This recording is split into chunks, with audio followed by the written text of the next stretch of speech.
Hello, everybody. Recording live from somewhere.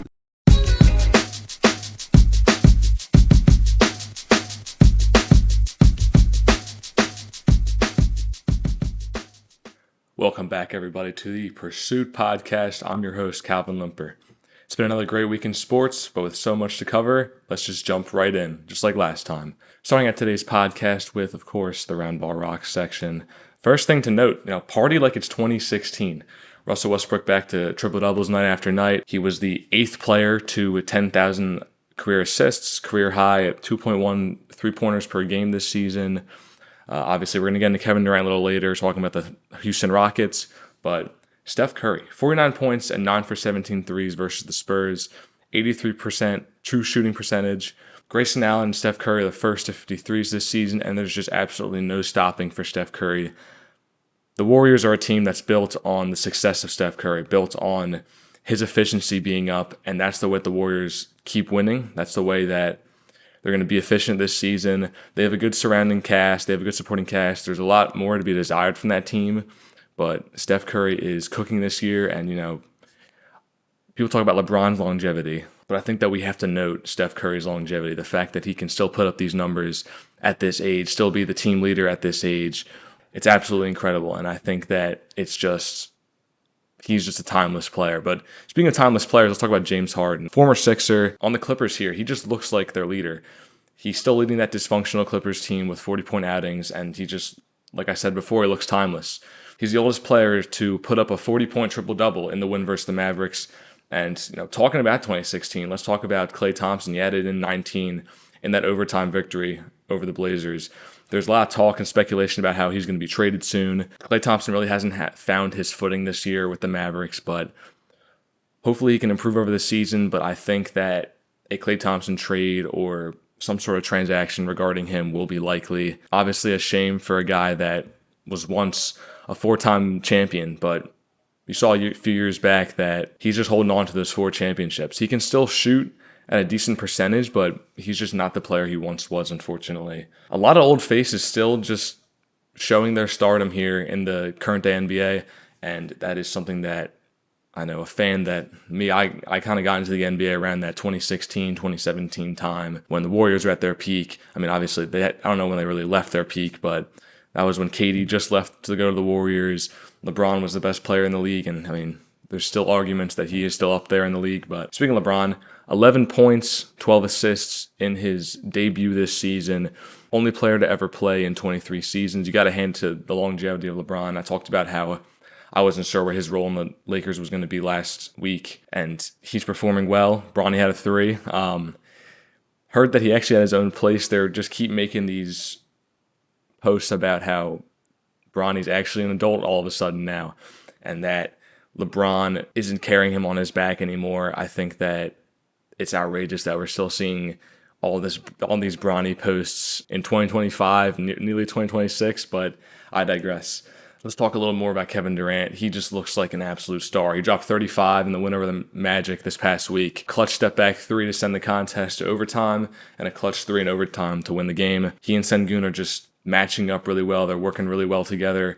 This Rocket team just looks golden right now. And they're missing Fred VanVleet. They're missing one of their catalysts on offense. But I think the main thing to note about this Rockets team is that Durant is working really well with Sengun on the pick and roll. The thing about their pick and roll is that it's not just Sengun setting the pick.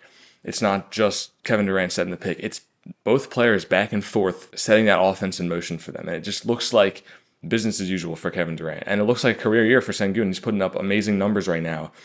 And he's one of my favorite players to watch right now. He's one of the most exciting players in the NBA to watch. They're the spearheads of this Rockets offense. And this Rockets offense, Udoka has just done an amazing job with creating efficiency with them. They look like one of the most elite teams in the league, elite offenses, and I think a lot of it just might be because of the removal of Jalen Green. I really rooted for Jalen Green coming into the NBA, and I really wanted him to do well, but a lot of his game was high usage, and he would chuck up shots, and he tried to, I saw a comment on a video talking about, I think it was a Daniel Lee video, talking about the Rockets offense and how they've changed this year a lot and how they look so much stronger this year.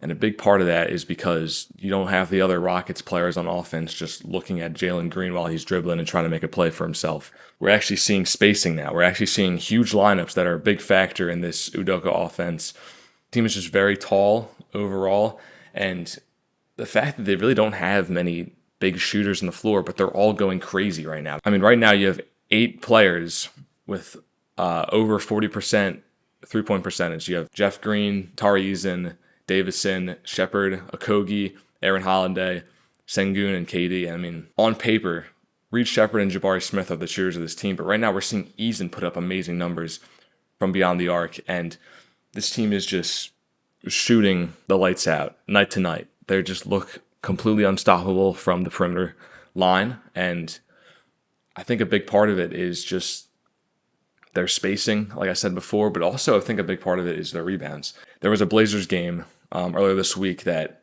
I think really exemplified this big men being shoved underneath the basket so they can push and grab rebounds, tip the ball out off the rebounds because they have, Steven Adams down there, but Jabari Smith, Sengun, Amen Thompson, and Steven Adams all had 10-plus rebounds. And even Reed Shepard, the shooter, the guy who's kind of finding his groove into the league right now, he had 7 rebounds off the bench. So I think that just exemplifies Houston Rockets basketball. It exemplifies the toughness that Udoka is trying to invoke in this Rockets squad that I think, honestly, they're better than last year.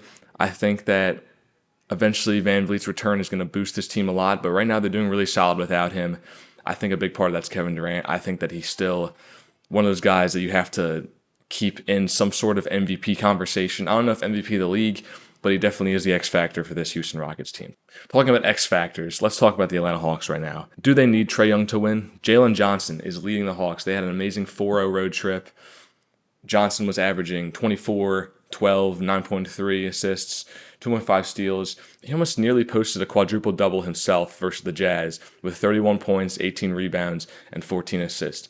And even 7 steals. He won Eastern Conference Player of the Week. This is what Ben Simmons should have been. He showed himself to be a transition offense warrior with all the tools needed to grow into an elite defensive player, with his steals numbers showing just that. And I think that the Atlanta Hawks are finding something that they haven't had in previous years with the development of Jalen Johnson. I think that he's really one of those players that you don't see on national media, national news night to night. You don't see him on headlines, but he's performing amazingly for these Atlanta Hawks, and I think that he's a player they're going to want to watch out for. I think if I had to try to make it a segment week to week, if I had to pick pursuit player to watch, I would definitely say Jalen Johnson has found my gaze, to say the least. Cooper Flagg had himself a night in overtime over the Blazers, that overtime win over the Blazers with 21 points, 8 rebounds, 5 assists, 2 blocks.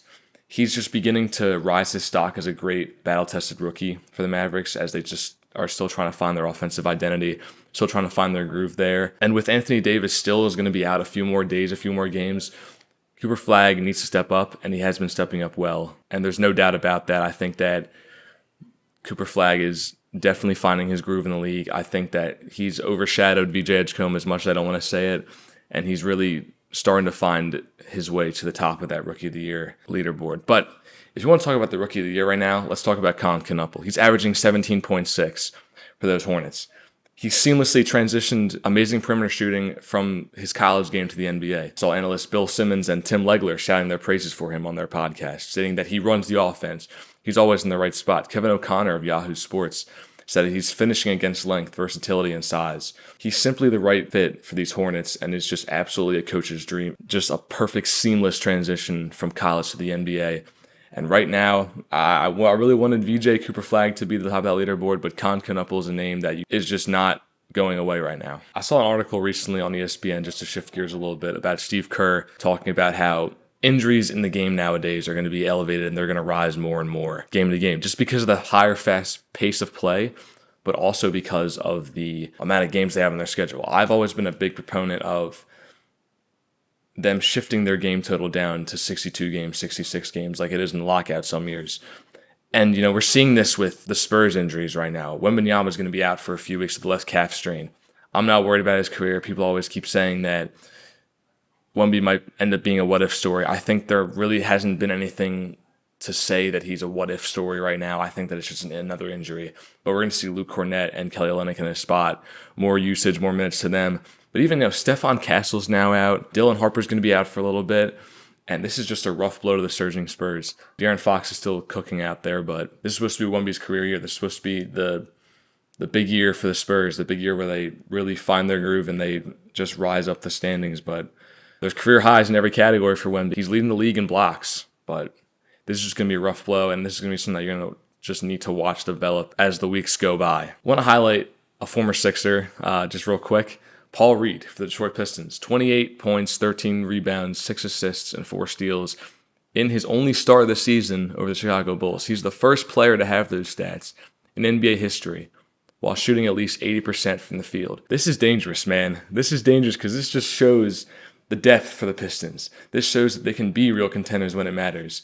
And, when players are injured, like they've seen some injuries. They have not been at full strength on these winning streaks. But they got Paul Reed coming out here and just absolutely balling out. This just shows that this Pistons team is deep. This Pistons team is deep, and they are just a team that really is scary.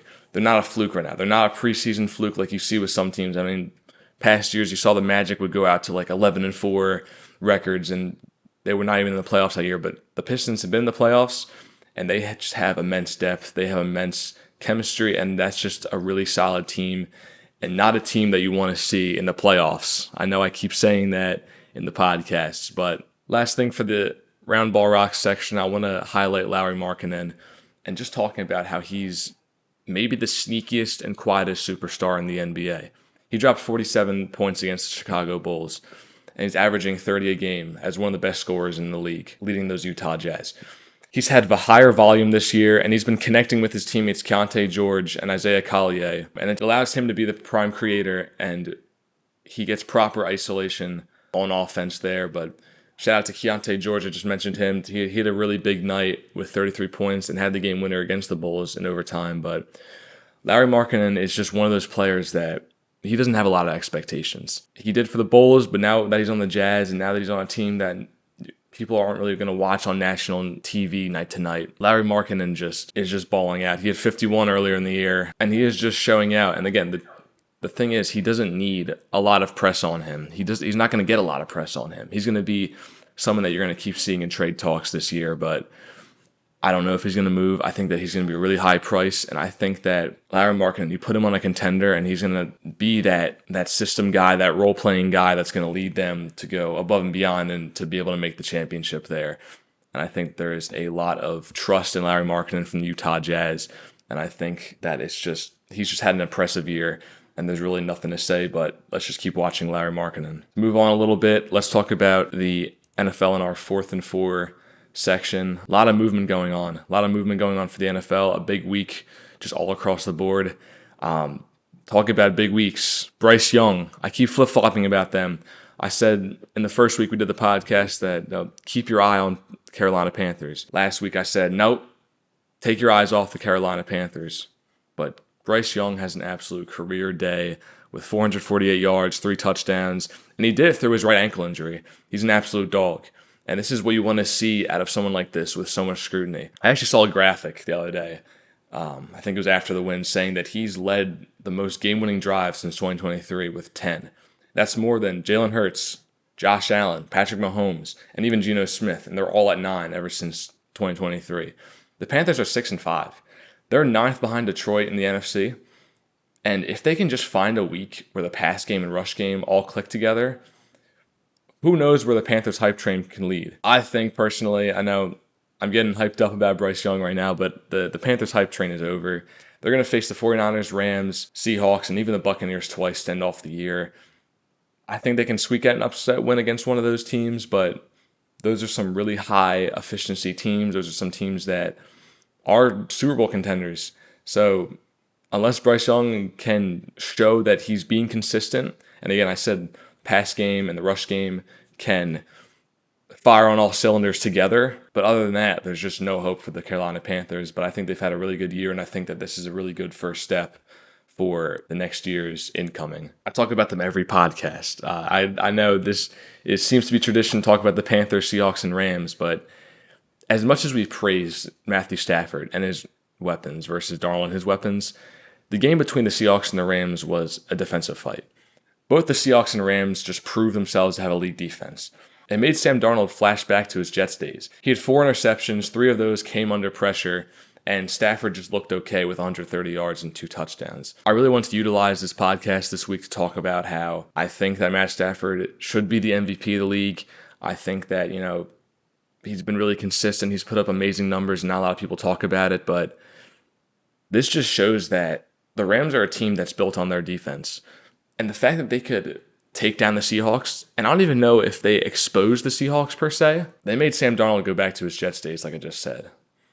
They made him look unimpressive. They made the Seattle offense that has, JSN, Cooper Kupp, Rashid Shaheed just look okay. And the Rams went scoreless in the second and third quarter. And the Seahawks were even coming back. The Seahawks have given up 20 turnovers this year. But they still rank second in scoring. I don't think that this game makes me think that Seattle was exposed. In fact, it just makes me scared of them even more. They almost beat the best team in the NFL, I think, hands down. One less turnover, one less Sam Darnold interception, one less fumble, and Seattle wins that game for sure. And Seattle and Los Angeles are still the top of my power rankings right now. I think that there is no quit in those two teams. I think that they are still doing amazing and still on an amazing run. They're still going on a tear. I gotta say that this makes me want to see Seattle and the Rams play each other in the playoffs. I really hope that they have a chance to play each other in the playoffs. Obviously, I hope it's not the NFC Championship because I want my Eagles to do well and I want them to get back there, but just a dogfight between the two teams. Next topic of conversation, Patrick Mahomes and the Chiefs. Week after week after week, this unimpressive Chiefs team is still in the top of the highest odds to win the Super Bowl.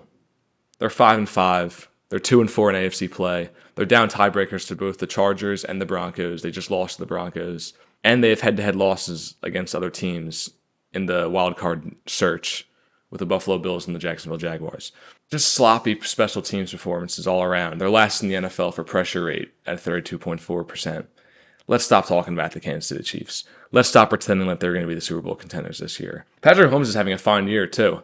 He joins a trend of legendary QBs that have a healthy year.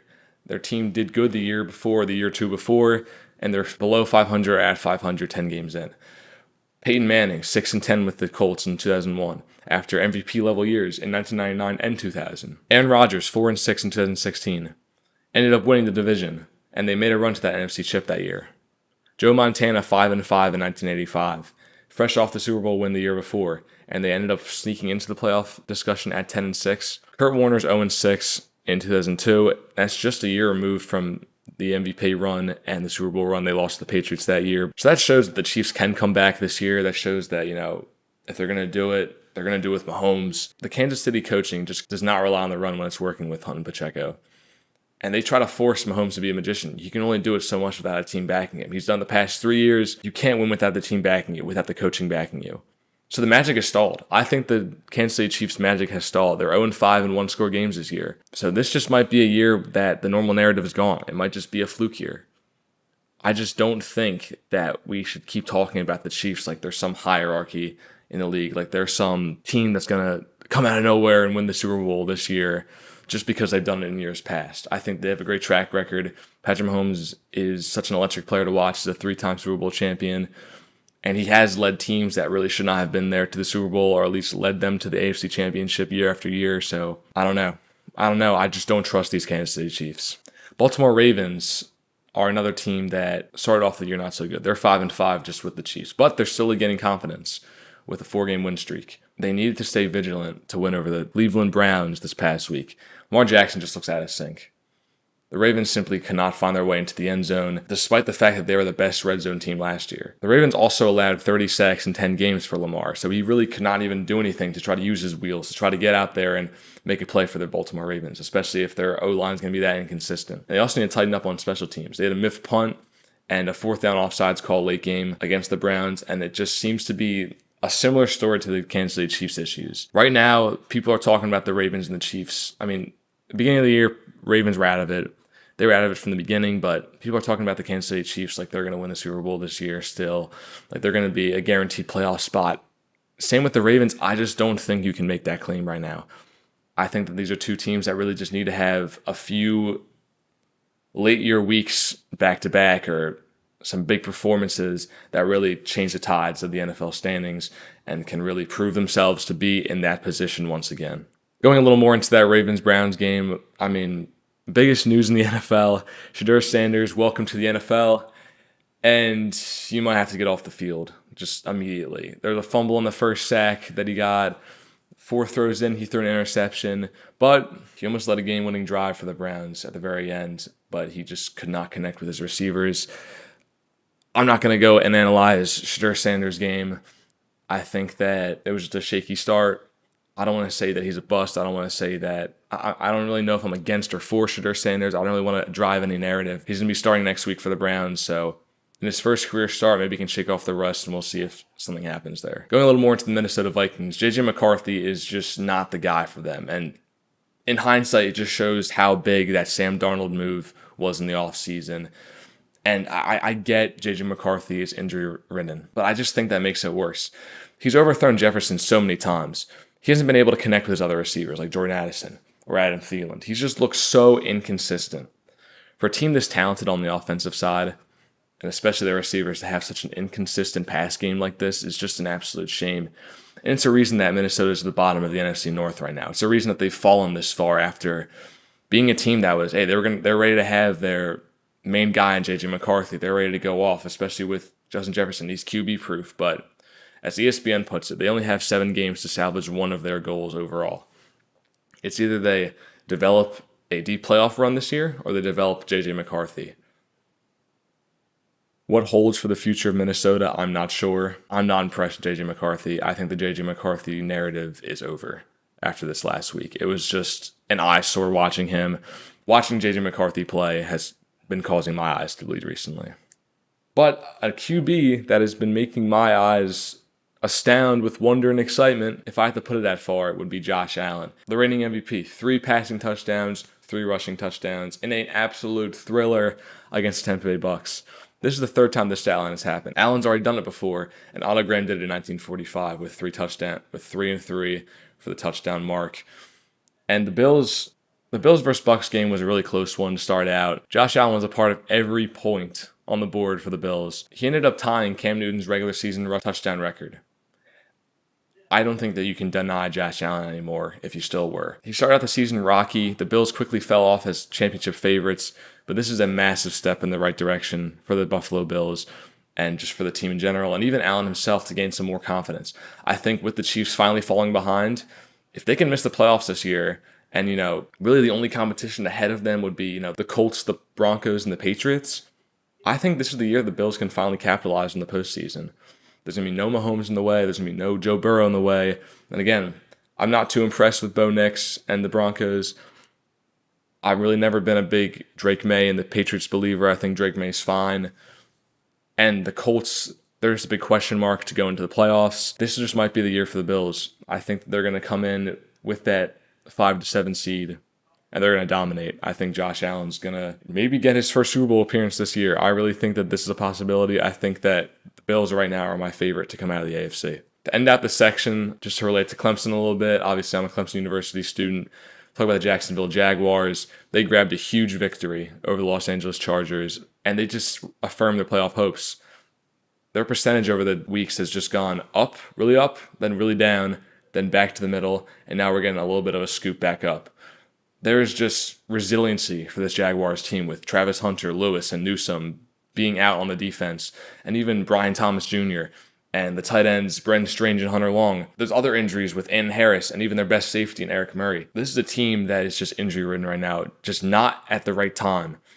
Again, they're going to be facing that Chargers team that just looks ferocious this year, despite the inconsistencies from Justin Herbert. The main thing about this game, the main thing about this win, and about this season is Liam Cohen really wants Trevor Lawrence to cut loose. And I think with this win, this huge win over the Chargers, with the huge win to kind of affirm their AFC playoff standings, they've done just that. The Jaguars just looked really fun this week and looked really confident. And just to put it off and just to end this section off well with some hope for the Jaguars, I think the best way to put it would be Travis Etienne's words after the game. He was just locked in. He was just playing free for the love of the game.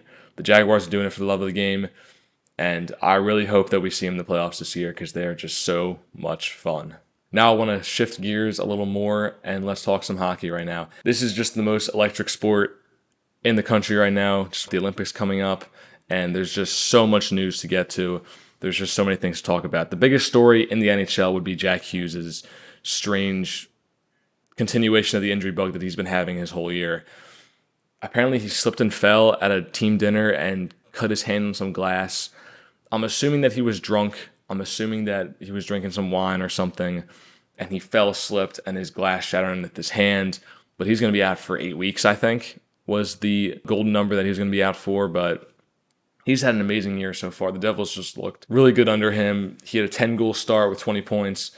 And an interesting stat that I saw on ESPN covering this story was the Devils are 141, 107, and 20 with Hughes.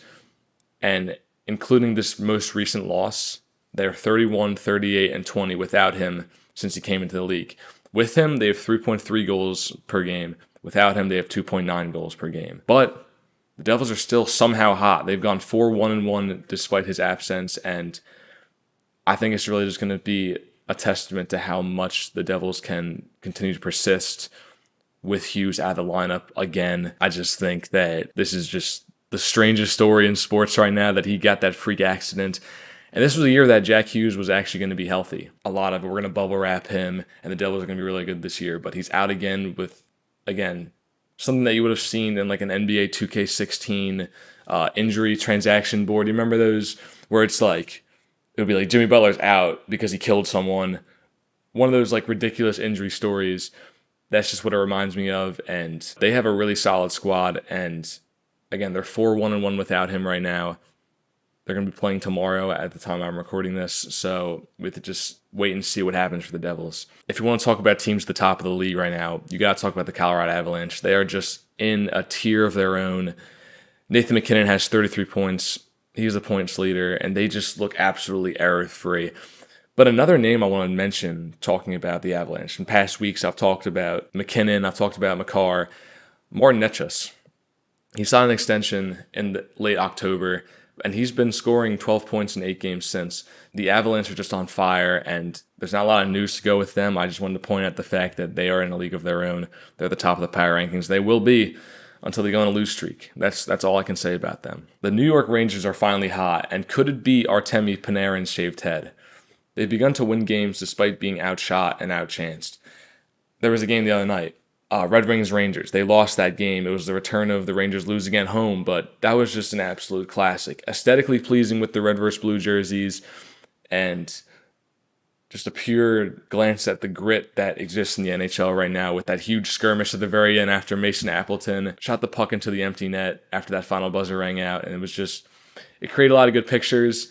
It was just a really fun game. It was a really fun news story to look at later on. So the Rangers are back, though. They're starting to surge a little bit, but they're still finding losses at home. So let's hope that there is some luck in Madison Square Garden for them. But as a Flyers fan, I hope that they just keep doing what they're doing, because they're doing okay right now. Montreal Canadiens are a team that has been on a downward spiral since the beginning of the year. They just looked unstoppable with that really good young core, but now they're losing players left and right with Kirby Dach and Alex Newhook, and they've been outscored 15-3 in a 3-game losing streak they had just recently. And they've brought up a lot of call-ups right now from the AHL and from the minor leagues, but they just cannot find scoring in their power play unit.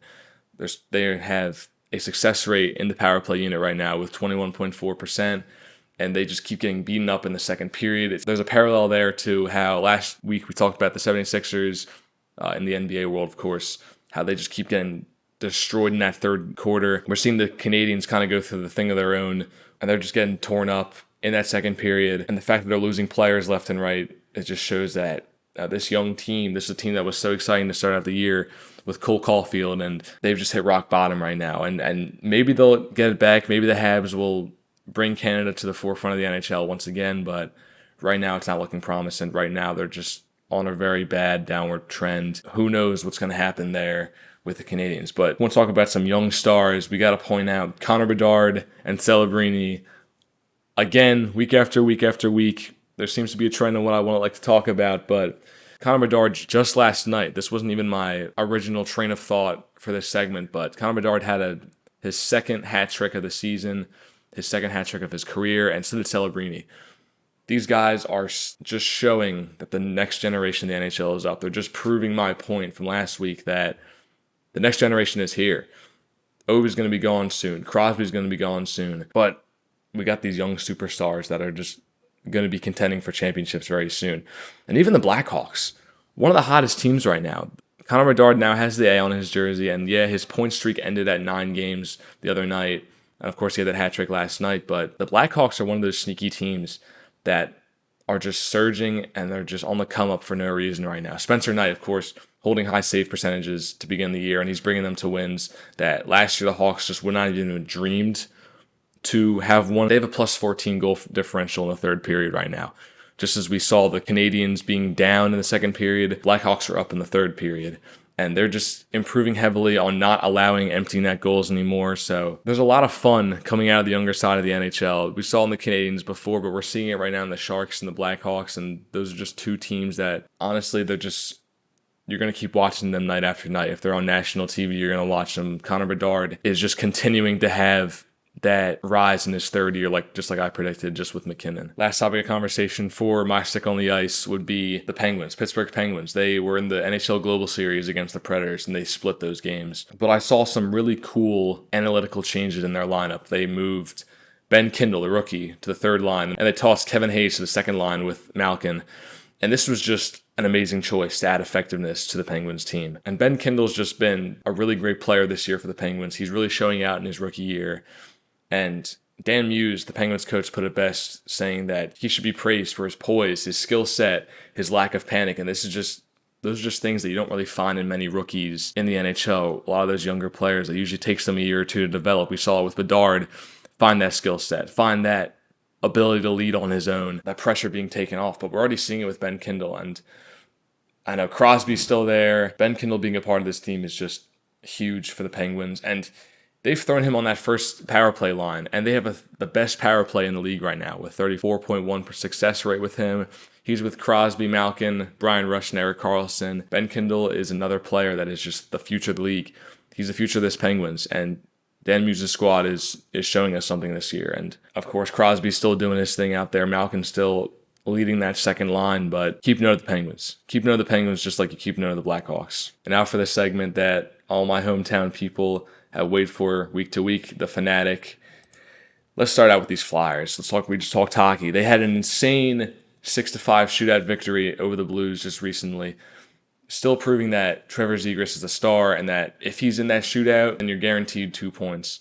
But they ended up getting slammed by the Dallas Stars 5-1 just the next day. And the Flyers just cannot shake this 1-12-2 record in the second game of back-to-backs. And this has been a trend since last season. Back-to-back games are huge in any sport, especially the NBA. You saw a lot of issues with the 76ers on that front. If you can do so well in that first game, but then you get slammed in that second game and you just lose your rust, there's a big question as to why this is happening. And I think that Anthony Sanfilippo of OnPassing.com really pointed out the best way that I could understand it and the best way that I think a lot of Philadelphia fans can understand it.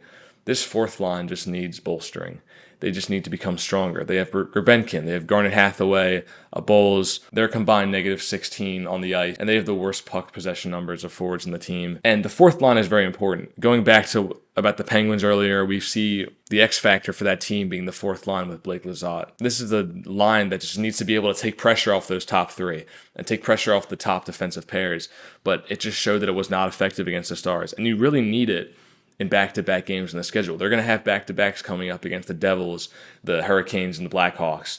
And for those teams to all be really hot, I talked about the Devils being 4-1-1 without Hughes right now. Blackhawks have Connor Bedard just going absolutely nuts over there. And the Hurricanes have been staying steady at the top of the league right now. You're going to need that fourth line to take the pressure off the main stars of the team. I saw some conversation about how they should maybe move up the red-hot Lehigh Valley Phantom star Alex Bump into the lineup, and that he's really just been a steal for them overall. But the thing about Bump, if you bring him out to this Flyers team, he's most likely going to be placed in that top three forward line. And I don't know how much help that would be adding to the fourth line, but they just need to get tougher and they need to get stronger here. The only guy that's really done anything for them would be Gurbenkin. He had that goal earlier in the year, but even besides that, Not seeing a lot of promise from the fourth line. Not at all. ESPN released a list of shockingly good developments in the NHL season this year, and Dan Vladar, a month into the season, 6 goals saved above expected, and a .919 save percentage. He's just the Flyers' X factor we talked about in the prior weeks, but he's still doing his thing, and the Flyers just look like they have a true brick wall at that goalie post right now. Just to kind of end off this segment with a little more positivity and optimism, let's talk about Porter Martone. He's a stud at Michigan State right now, and he is the future of these Flyers, and he's a guy that was really just a steal in the draft. He scored 3 combined goals in a 2-game series versus Notre Dame. He's on pace for a 23-goal, 46-point season in 34 games. And Martone wants to be here. It's not like Gauthier. He says that the Flyers culture is next to none. He's one of the best freshmen in all of college hockey. An interesting stat that I saw to end off the Flyers segment of Phanatic is that the only other NHL draft players to have been scoring at a higher rate than Martone the last 10 years was Will Smith, Clayton Keller, Logan Cooley, Ryan Leonard, Dylan Holloway, and Gabe Peralt. That's some pretty good company to be in for Martone, and I think that when he gets to the Flyers, he is just going to make them even better than they are right now. They're already one of the sneaky teams in the league just with the Blackhawks, but Flyers on a roll. I'm not counting out on the Flyers right now. We'll talk about these Eagles for a little bit. A lot of Hurts hate, a lot of hate on the offense recently. Hurts and co, obviously, they beat out the Lions 16-9 in a really, really ugly Sunday night victory. This was a game that, similar to Clemson LSU earlier in the year, this is supposed to be like one of those 34-31 shootouts that ends on a field goal, that ends on one mistake from one of the teams. But it was a rainy, windy, cold night in Philadelphia, and both ends there were just balls being overthrown, dropped, etc. And it was, I know it's not a comparison to compare Jared Goff, who I actually am a fan of, and someone who I keep saying is top 5 quarterback with Jalen Hurts, but the fact that Goff just looked so terrible, he looked worse than J.J. McCarthy last week. He looked so terrible, and Jalen Hurts had his own issues alongside it. Just makes me not so worried about Jalen Hurts. I know that I'm really just pulling at straws to praise Jalen Hurts after this week because it wasn't that good, but there was still some accuracy in the cold and the wind. Besides, that really easy Saquon overthrow that should have been a guaranteed touchdown, but you even see towards the end of the game that deep ball to Granson on 3rd down. It was dropped, but it was a complete dot. It was right in his hands, and Granson just could not pull it in. And you really could not ask for a better throw in that situation. I know the play call wasn't there. I know that that's not what they should have been calling there, but I just think that people should stop box score watching on Jalen Hurts. Me and my buddy from back home were talking about this before, talking about quarterbacks that we would take over Jalen Hurts. I really can't do any more excuses. The play calling is just terrible, and this offense is just not good right now as a whole. But this defense, Vic Fangio's defense, if there's any team that defense wins championships really correlates to, besides the Broncos a few years back, would be the Philadelphia Eagles. I think that we can win the Super Bowl off this defense alone. Yeah, I think that stupid play calling from Detroit, you just got to wonder what Dan Campbell's doing, going for 5 4th-down conversions with none of them even working. I think on that 5th one, I was really saying out loud watching the TV, what makes you think that you can get it this time? When this defense is just showing out, Jalen Phillips places himself in the top 10 with the run defense mark and pass rushing grade on PFF, and he produced 4 pressures on Jared Goff. And then you really just have to talk about this overall defensive unit. Even Adoree Jackson, he was getting a lot of praise from the Eagles media recently after just a terrible start to the year. He was locked down. Zach Bond, Nolan Smith, Jordan Davis, Jalen Carter, Moro Jomo are huge contributors as well. They limited the Lions to 26.7% success rate. The biggest factor in this game was Nakobe Dean. Maybe he had the best game of his career so far. 3 tackles and a 1 sack on the night, and that 1 sack was a critical sack off a blitz and was just the huge moment that really won us the game there. Going back a little bit to the offensive struggles this season besides the play calling, the O-line has just not looked like itself recently, and the Eagles that, if nothing else was working, it would always be the O-line was working, but Lane Johnson's going to be out another 4 to 6 weeks in a really unfortunate injury. Jordan Mailata is putting up a lot of penalties. There's just a lot of question marks about this offense, and it starts out with A.J. Brown. Talked to some buddies back home, some Eagles fans, and we were talking about how frustrated we were with A.J. Brown and how, that offensive play calling by Patullo there, it was all just feeding A.J. Brown for the sake of feeding A.J. Brown. There were some plays that you really just disregarded Devontae Smith that entire game. you really just disregard a lot of the other receivers. A.J. Brown was getting these crazy looks that he really should not have been getting, and I understand that he had a better game. This was probably one of his better games of the season, but the fact that they couldn't really get anything productive going with him, and he just looked slower. Again, there was another route that he had an easy catch, and he just stopped in the route. I talked about A.J. Brown and his mental health struggles, but there's just a point where you have to wonder if he doesn't want to be on this team, if he wants to play that diva card week after week and make these ridiculous posts on social media. You just have to wonder where he fits in the world of Philadelphia. You have to wonder where he fits in this city, where he fits in this offense. And Devontae Smith's been showing out this season, and he's been silent on games that he's done really well, on games that he hasn't done that well. And I know A.J. Brown really just got a big surplus in action this past week, but I think that I, as an Eagles fan, want to see him stop complaining. I want his whole controversy to go away, because at this point it's legitimate. It's not just 94.1 drama stirred up to be acted over a theater play. It's real drama here. He had a talk with Jeffrey Lurie. A lot of question marks with A.J. Brown.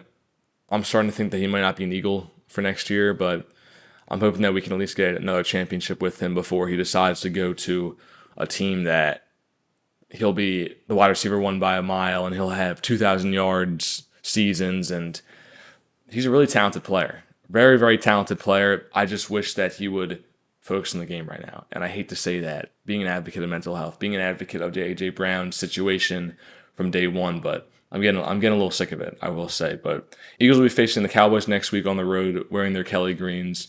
Then they'll have the Bears and the Chargers after that. So we should see a pretty good stretch of games in the next few weeks. Finishing off the Phanatic segment, let's talk about the 76ers. Paul George is back. He dropped 9 points in the debut game for this season versus the Clippers.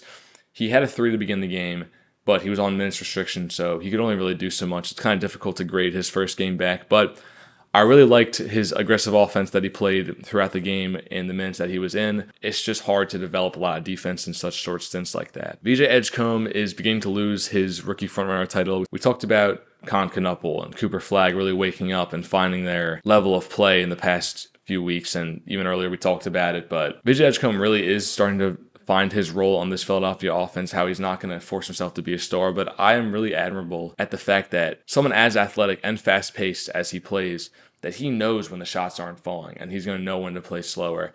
And I think that that's something that you really only see out of NBA veterans and guys that have been a role player for a long time in this league. You really just see a really strong frame of mind from VJ Edgecombe, and it's really admirable. And I think that he doesn't need to put up 30 points per game to get the respect from me. Talking about trends of struggle in certain periods or quarters, talking about the second and third period in hockey earlier, reminded me about the third quarter struggle with the Sixers. And I think their collapse might have been found out by Nick Nurse there. They outplayed the Pistons in the NBA Cup game, but they ended up collapsing in the fourth. But they held steady in the Clippers game in the third, and they even fought back in the fourth. They're really just the cardiac Sixers this year. And they're showing that fight from the very beginning of the season, but I don't want them to show this fight. I want them to be a team that going into the game, they're going to score a lot to start out. They're going to play really good defense. Then coming out of the half, even if they play a little slower, they're still putting up amazing production. This is going to be a team this year that is a watch to the very end. And like I said before, they're the cardiac Sixers, but Dominic Barlow has stood out off the bench in the late game scenario. He was a plus 11 in the Pistons loss, and Trent Watford's been holding strong. I think that they have a really good system of forwards there, guys that really aren't huge star players, but they'll play their role really well, and I think that they're being utilized well by Nick Nurse to kind of figure out that struggle in the third quarter and find a way to finish the game each time they're out on the floor. But a big thing I noticed recently, and especially in this past game against the Clippers, would be Andre Drummond. He's adapting the way that he plays. He's just changing a lot of things he does. So he's always been one of the league's best rebounders. He had 18 rebounds against the Clippers just recently, but he's still doing his thing there, but he's trying out corner threes, and he looks confident in the shot, even if it doesn't fall. He's trying to adjust to the big men shooting epidemic in the league, and this could be a really crucial change of pace for the Sixers in their needed big man depth. With Bona's out right now, the Embiid health story is still a big mystery, but if Drummond can really find his way to be an effective backup center for us, and the fact that he is willing to change his pace of play, the fact that he is willing to transition into more of a modern scorer and really make his effort known for the Sixers besides his rebounding ability, this could be something big that comes up later in the playoffs when we really need it. against great centers in the East. I think that Drummond's change of his pace is going to be a huge anchor, and he's going to be a huge contributor for these Sixers later on in the year. If you want to talk about huge contributors for the Sixers, it's no doubt that Quentin Grimes is probably the biggest return from the summer because, he's proving that he's clutch alongside Tyrese Maxey in the fourth quarter. He showed that against the Clippers. He looks automatic from three. And it's huge that he can come off the bench and contribute in the positives for this group. And obviously, Tyrese Maxey is still playing out of his mind. He had 31 points against the Detroit Pistons, 39 against the Clippers just recently. He's making scoring big numbers look easy. I think that you can still compare him to Houston Harden right there. And this output staying strong through 14 games shows that he can effectively lead the Sixers and keep up the efficiency throughout the season. And I think that he really needs to remain in those MVP talks. I think that he's underrated right now in the league. Not a lot of people are talking about him, but he's putting up these numbers night to night. And there's just really no slowing for the young veteran there. After concluding with the Phanatic, I think that it's just about time to talk about these Clemson Tigers. Basketball, football, and soccer have been big recently. And first, just the state of college football is just crazy right now. 6 ranked teams lost this week with Alabama, Texas, Pittsburgh, Iowa, South Florida, and Louisville. You saw Texas A&M almost lost their number 3 ranked spot to the South Carolina Gamecocks, but that was an insane comeback from the Aggies, and it just shows why South Carolina is so inconsistent and they're just not the best team this year. Even after they were supposed to be touted as one of the best, and the Palmetto Bowl was supposed to be this amazing matchup. I'm going to have an article come out for the Tiger in the next few days talking just about those 2 collapses and how they kind of paralleled. Clemson football won another big game, defeating a ranked Louisville 2019 in a very ugly game. It was an absolute dogfight from both sides. And it was really just a battle of what team could play worse. Louisville was just continually shooting themselves in the foot. They missed 2 field goals. They missed a huge one late in the end of the game when Clemson botched a punt. And then Clemson fumbled at the goal line, but big ups to Adam Randall. He's just been showing out this year. I was not sold on him in the past few weeks, but CJ Spiller really developed something really well with him, and he balled out with 105 yards and 2 touchdowns. The Clemson defense is still playing pretty well. AJ Terrell led the secondary with a forced fumble, and Sammy Brown had 11 tackles in the sack. And something that got me really fired up about the Tigers is that post-game interview with Dabo Swinney after the game, saying there's no quitting the Tigers, there ain't no quitting me. Even though there's a lot of changes upcoming for the Tigers and how they're going to need to utilize the transfer portal in the coming years. And it just showed me that Dabo really loves his players. He really loves his team. He really loves his school. And there's just a lot of admiration I have for Dabo as a leader, and the fact that he really wants to just stick true to his guns, and the fact that he didn't put his head down and say, yo, we suck this year. There's just no ands if or buts. We're going to lose out the rest of the year. We're going to keep fighting. There's no quitting the Tigers. There's no quitting me. It's just inspiring stuff. And I really hope that it can lead to something really good for the next season for the Clemson Tigers. Right now, we're projected to play Arizona State in the Sun Bowl. That being said, if we win 1 or 2 more games, I think that we should win out against Furman and South Carolina, especially after that huge blown lead that South Carolina just had. I think that they're just running off fumes right now. I think there's just not a lot for them coming up. They'll be in the Sun Bowl, or they'll be in whatever bowl they're going to be projected in by the end of 2 weeks. I want to shout out real quick, men's soccer made the NCAA tournament. As expected, I wrote an article about how their resume is a little patchy, but they are still a pretty strong team with a lot of firepower, a lot of awards in the ACC that goes to them. They do not have a ranked bye, unfortunately, but they'll be facing Western Michigan at home at historic Riggs tomorrow. They will play number 16 Furman if they win, so a lot of excitement. Go Tigers like usual. This is a very strong men's soccer team, and I don't know if they're going to be championship contenders this year, but NCAA tournament's always really exciting, so it'll be awesome to see what they do this year. I want to end out the Clemson Corner with a little bit of talk on basketball. So I talked about how Georgetown was going to be the true first test for the Tigers, and they lost. But I will say, the bench rotation continues to show real promise. Zach Foster's balling out. Carter Welling's balling out. He's dropping double digits off the bench. But the issue is that Zach Foster keeps turning the ball over. The Tigers fell in a really bad foul trouble at the very end. Georgetown shot 17 free throws in the last 20 minutes.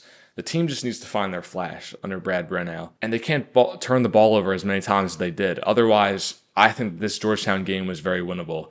I think that the loss is going to age well. Georgetown received 16 votes to be in the top 25 this past week. There's just going to need to be some changes for Clemson. I think that Zach Foster being put into the starting lineup will make some difference for them. And I'm just not impressed by Dylan Hunter. He's supposed to be the leader on the team. He's supposed to be the homegrown guy that returned from last year. But right now, he just needs to show me a lot more.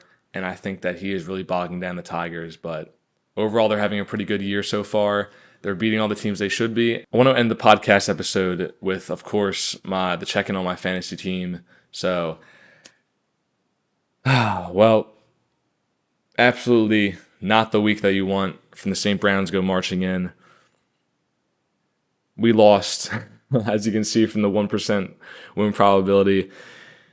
After finally getting to 500, we're now 5-6, and it's really going to be a battle of the teams that are with me with their record, who's going to want it more. And of course I want it, but it's just tough to play the Eagles. It's tough to have your players play the Eagles because Mon-Ra puts up 6.2 because the Eagles defense was just amazing.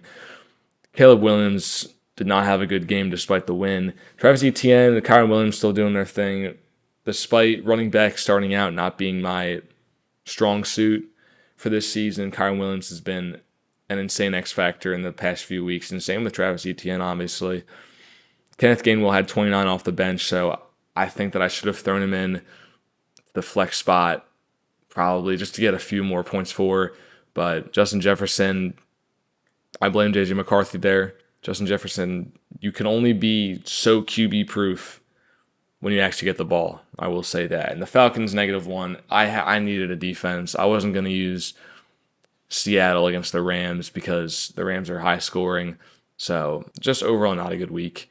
Dalton Schultz stepped up in the wake of the Sam Laporta news. Now he's been put on IR for the next 4 weeks. So a lot to be desired from this fantasy team, a lot to be desired in the next few weeks. But the next slate of games this week will be our league's rival week, which will be the best buddies in the league go against each other, or like the worst enemies in the league. So I'll be going up against my friend from back home who has the worst record in the league, and I'll actually be going up against him twice in the next 3 weeks. So I'm confident that I can sneak into the playoffs.